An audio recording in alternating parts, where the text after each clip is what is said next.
Anne Thunbo, og jeg arbejder som bibliotekar på Allerød Bibliotek. I 2019 der blev vi inviteret til at være med i projektet Sans for litteratur sammen med Odense Bibliotek og andre biblioteker. Vi har i Allerød de sidste 5 år arbejdet med aktiviteter i naturen og med guidet fælleslæsning, og derfor blev vi meget interesseret i det her projekt Sans for litteratur, som henvender sig til mennesker med en demenssygdom. Vi valgte at tilbyde et forløb med naturtræning i skoven og guidet fælleslæsning på biblioteket. Naturtræningen blev guidet af en lokal fysioterapeut, som havde erfaring med naturtræning, og den guidede fælleslæsning varetog jeg på biblioteket. Jeg er uddannet som guidet læsegruppeleder. I skoven, ude i naturen, når du er ude i skoven, så finder du ro. Og den fysiske træning ude i skoven gør, at du skal koncentrere dig.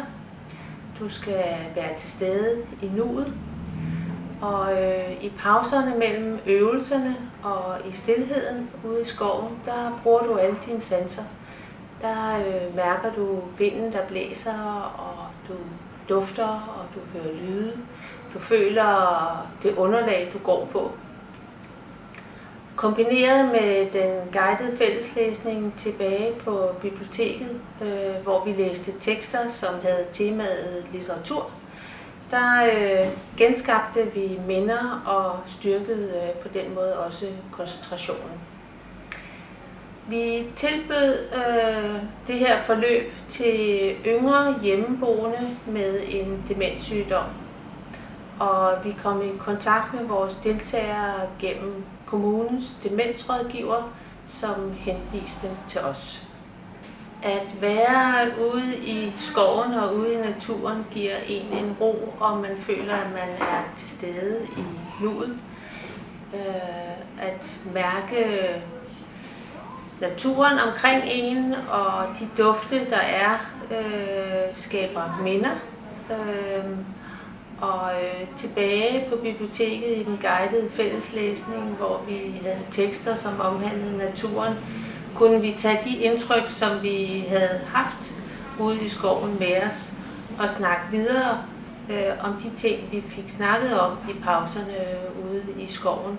De ting, som deltagerne havde oplevet som børn, eller bare det, de havde oplevet forrige uge, eller så minderne kommer, og koncentrationen skærpes, når man går ud i skoven, fordi du skal passe på, hvordan du bevæger dig derude, og du skal også koncentrere dig i den guidede fælleslæsning, fordi der skal du lytte efter teksten. Så god kombination af det at være udenfor og guidet fælleslæsning. I gruppen var vi 8 deltagere i alt i en alder mellem 48 og 62. Og vi havde ingen pårørende med i gruppen, fordi det havde deltagerne i gruppen selv valgt. De ville gerne være sig selv, for de ville gerne have et sted og et rum, hvor at de kunne tale sammen om deres problemer og deres bekymringer omkring deres sygdom. Tale sammen om dagligdags ting, tale om, hvordan det var i familien, og hvordan det var med deres teenagebørn, og derfor ville de gerne have det her frirum uden de pårørende. At være ude i naturen er godt, ved vi jo, både for vores fysik og også for vores psykiske velbefindende. Den fysiske træning ude i naturen skabte hurtigt et fællesskab i gruppen, og det samme gjorde guidet fælleslæsning også. Det er vigtigt at have et trygt rum, hvor man kan tale sammen. Og så er det også vigtigt, at man har tid, masser af tid, tid til at lytte, tid til at være til stede sammen, og tid til at snakke.